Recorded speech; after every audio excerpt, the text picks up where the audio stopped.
Congressman Louis McFadden also expressed the truth after the passage of the bill. A world banking system was being set up here, a superstate controlled by international bankers, acting together to enslave the world for their own pleasure. The Fed has usurped the government. Now, the public was told that the Federal Reserve System was an economic stabilizer, and inflation and economic crises were a thing of the past. Well, as history has shown, nothing is further from the truth. The fact is, the international bankers now had a streamlined machine to expand their personal ambitions. It's alive! It's alive! It's alive! For example, from 1914 to 1919, the Fed increased the money supply by nearly 100%, resulting in extensive loans to small banks and the public. Then, in 1920, the Fed called in mass percentages of the outstanding money supply, thus resulting in the supporting banks having to call in huge numbers of loans, and, just like 1907, bank runs, bankruptcy, and collapse occurred. Over 5,400 competitive banks outside of the Federal Reserve System collapsed, further consolidating the monopoly of a small group of international bankers. Privy to this crime, Congressman Lindbergh stepped up and said in 1921, "Under the Federal Reserve Act, panics are scientifically created. The present panic is the first scientifically created one, worked out as we figure a mathematical equation." However, the panic of 1920 was just a warm-up. From 1921 to 1929, the Fed again increased the money supply, resulting once again in extensive loans to the public and banks. There was also a fairly new type of loan called a margin loan in the stock market. Very simply, the margin loan allowed an investor to put down only 10% of a stock's price, with the other 90% being loaned through the broker. In other words, a person could own $1,000 worth of stock with only $100 down. This method was very popular in the roaring 1920s, as everyone seemed to be making money in the market. However, there was a catch to this loan. It could be called in at any time and had to be paid within 24 hours. This is termed a margin call, and the typical result of a margin call is the selling of the stock purchased with the loan. So, a few months before October in 1929, J.D. Rockefeller, Bernard Baruch, and other insiders quietly exited the market, and on October 24, 1929, the New York financiers who furnished the margin loans started calling them in masse. This sparked an instantaneous, massive sell-off in the market, for everyone had to cover the margin loans.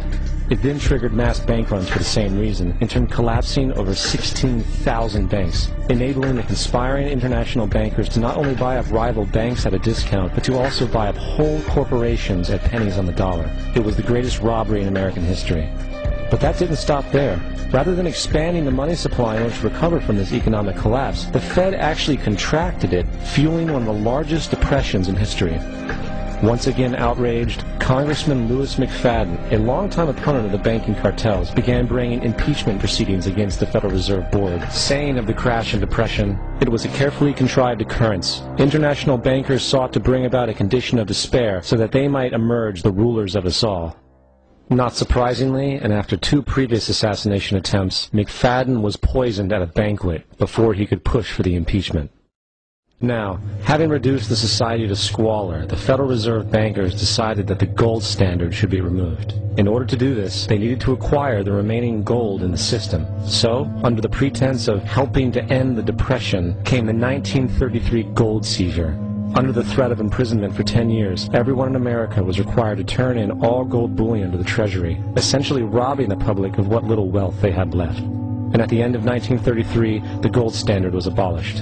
If you look at a dollar bill from before 1933, it says it is redeemable in gold. You look at a dollar bill today, it says it is legal tender, which means it is backed by absolutely nothing. It is worthless paper. The only thing that gives our money value is how much of it is in circulation. Therefore, the power to regulate the money supply is also the power to regulate its value, which is also the power to bring entire economies and societies to its knees. It's important to clearly understand, the Federal Reserve is a private corporation. It is about as Federal Express. It makes its own policies and is under virtually no regulation by the U.S. government. It is a private bank that loans all the currency at interest to the government, completely consistent with the fraudulent central banking model that the country sought to escape from when it declared independence in the American Revolutionary War. In 1913, the money power of the country was taken away from the people By constitutional privilege, it belongs with the Congress, but it was given up in the Federal Reserve Act.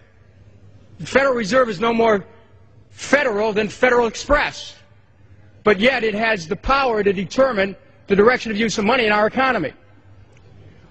If we could take that power back and put the Federal Reserve under Treasury, we start to be in a position of being able to control monetary policy on behalf of the United States people.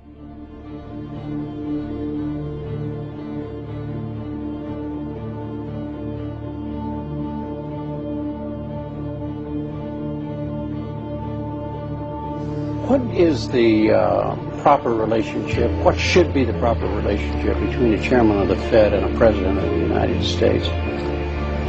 Well, first of all, the Federal Reserve is an independent agency, and that means basically that there is no other agency of government which can overrule actions that we take. So long as that is in place and there is no evidence that the administration or the Congress or anybody else is requesting that we do things other than what we think is the appropriate thing, then what the relationships don't frankly matter. Notice what Greenspan is saying. Greenspan is saying the Federal Reserve is beyond the law. And in reality, they are, in practice, beyond the law. Nobody, as far as I know, has ever audited the Federal Reserve. One of the first things we ought to do when we nationalize the Fed is go in there and find out the audit. Who stole money?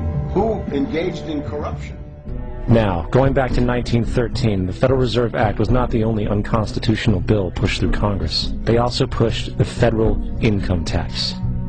It's worthwhile to point out that the American public's ignorance towards the federal income tax is a testament to how dumbed down and oblivious the American population really is. First of all, the federal income tax is completely unconstitutional, as it is a direct, unapportioned tax. All direct taxes have to be apportioned to be legal based on the Constitution. Secondly, the required number of states in order to ratify the amendment to allow the income tax was never met, and this has even been cited in modern court cases.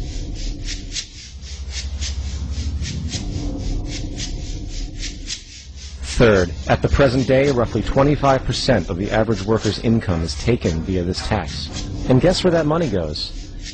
It goes to pay the interest on the currency being produced by the fraudulent Federal Reserve Bank, a system that does not have to exist at all. The money you make working almost 3 months out of the year goes almost literally into the pockets of the international bankers who own the private Federal Reserve Bank. And fourth, even with the fraudulent government claim as to the legality of the income tax, there is literally no statute, no law in existence that requires you to pay this tax, period. I really expected that, of course there's a law that you can point to in the law book, the code, that requires you to file a tax return. Of course there is. I was at that point where I couldn't find the statute that clearly made a person liable. At least not me, and most people I know, and I had no choice in my mind except to resign. Based on the research that I did throughout the year 2000, and that I'm still doing, I have not found that law. I've asked Congress, we've asked a lot of people in the IRS commissioners, helpers. They can't answer, because if they answer, the American people are going to know that this whole thing is a fraud. I haven't filed an federal income tax return since I left. I have not filed a tax return since 1999. The income tax is nothing less than the enslavement of the entire country. Now, the control of the economy and the perpetual robbery of wealth is only one side of the Rubik's Cube the bankers hold in their hands. The next tool for profit and control is war.